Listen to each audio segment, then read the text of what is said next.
네, 시장을 주도할 섹터와 종목들 찾아보는 시간입니다. 이원주의 티커서치 시간이고요. 이 트럼프 정권 시절 시작된 미중 간 패권 전쟁이 이제는 산업과 인권 문제로까지 번지면서 좀처럼 끝날 기미가 보이지 않고 있습니다.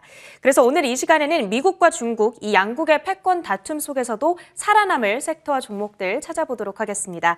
오늘 이 시간 키움증권 리서치센터 글로벌 리서치팀 이원주 선임연구원과 함께합니다. 안녕하세요. 네, 안녕하십니까. 네. 제가 듣기로는 이제 연구원께서 계신 리서치 센터에서 매년 11월쯤 내년도 연간 전망 자료를 발간한다고 하는데요. 이제 다음 연도에 대한 연간 전망 자료를 최근에 작업을 마치셨다고 들었어요. 어떤 내용들이 있었는지 간략하게 소개해 주실 수 있을까요? 네, 2021년에는 사실 전기차, 메타버스, 셰일 오일 같은 섹터들이 주목을 많이 받았었는데 이제 2022년에는 어떤 섹터가 주목을 받을 건지에 대해 정리를 한 자료이고요. 그리고 관련 추천 섹터를 말씀드리고 그 섹터 내에서 탑픽까지 말씀드리는 자료를 작성하였습니다. 일단 2022년에 가장 주목받을 섹터는 두 개 섹터를 좀 골라봤고요. 첫 번째로는 2021년에도 주목받았던 셰일 시추 산업이 가장 주목받을 것 같고요. 네. 두 번째로는 스마트 팩토리 산업을 추천드리고 있습니다. 이 두 가지 산업이 주목받을 수밖에 없는 이유는 그 미국이 지금 여러 세계로 퍼져 있던 제조업 공장들을 이 리쇼어링 하려는 시도를 굉장히 많이 하고 있습니다. 결국에 미국으로 제조 공장들이 돌아갔을 때 수혜받는 섹터들을 사자라는 간략한 뷰고요. 탑픽으로는 셰일 산업 쪽에서는 파이오니어 내추럴 리소시스라는 가장 그 수익성 높은 지역에서 사업하고 있는 업체를 좋아하고 있고요.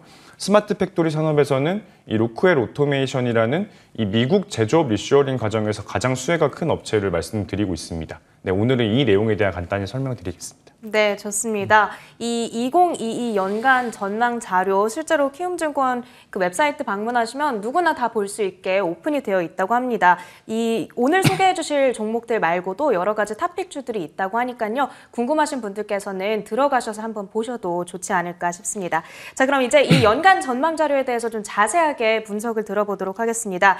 말씀해 주셨던 대로 지난해 그리고 올해 시장에서 가장 화두가 됐던 요인들은 코로나 팬데믹, 메타버스, 전기차 이런 것들이 있을 텐데 이제 내년도 키워드는 국제 분쟁으로 잡아주셨어요. 어떤 포인트 주목하고 계세요?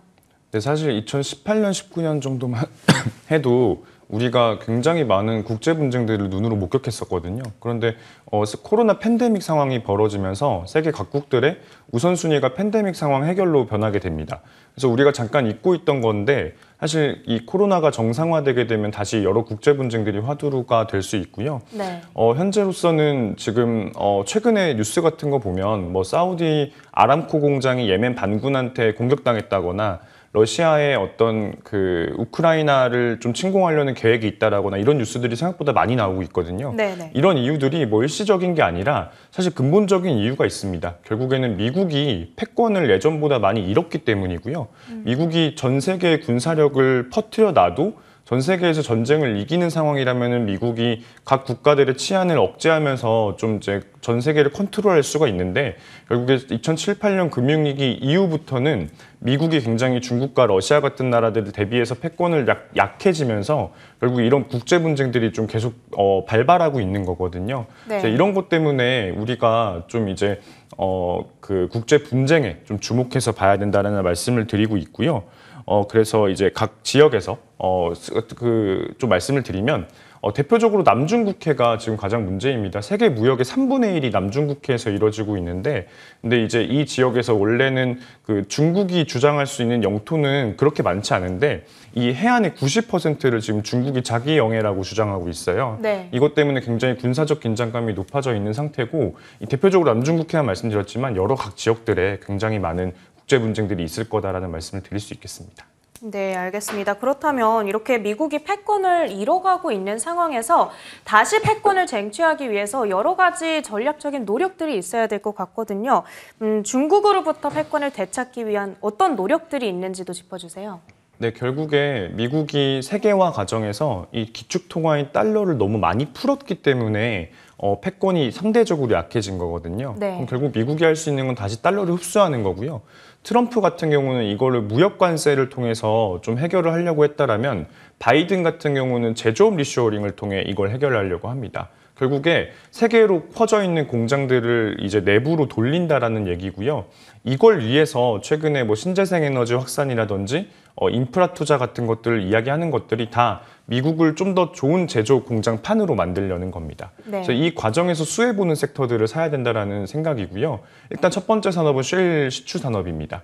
이 셰일 오일 같은 경우는 결국에 그 자국에서 굉장히 생산이 많이 되게 되면 해외 가격 대비 자국 가격이 낮아지게 되거든요. 에너지 가격이. 네네. 그렇게 되면은 제조업 공장들 입장에선 발전비라는 게 굉장히 중요해지기 때문에 결국 미국으로 많이 돌아올 수밖에 없습니다. 실제로도 중국 대비해서 30% 이상 전력비가 미국이 싼 상황이고요. 이런 것들을 위해서 셰일 산업을 규제하기가 힘든데, 근데 지금 뭐 신재생 에너지 확산에 따른 좀 규제 우려 때문에 지금 전반적으로 셰일 산업들이 멀티플이 좀 낮은 상황입니다. 네. 그래서 이런 상황들 때문에 좀 투자 기회가 발생했다라고 보고 있는 거고요. 두 번째는 스마트 팩토리 산업입니다. 미국 같은 경우 제조업 공장들이 다 해외로 나가 있는 이유가 전반적으로 미국이 인건비가 주요 기업들, 국가들 대비해서 한 5배 이상 높기 때문입니다. 결국 이 인건비를 해결해주는 솔루션을 가지고 있는 기업들이 굉장히 수혜를 볼 거고요. 이 스마트 팩토리 산업이 대표적인 산업인데, 뭐 자동차 용접 공정을 예로 들면 네. 그 보통 한 50명 정도의 인력이 필요하다라고 한다면 이걸 그 자동화 솔루션을 적용하면 한 5명 정도면은 용접 과정을 마칠 수가 있거든요. 그래서 이런 산업들이 인건비를 해결해주면서 수혜를 볼 수 있다라는 말씀들을 드릴 수 있겠습니다.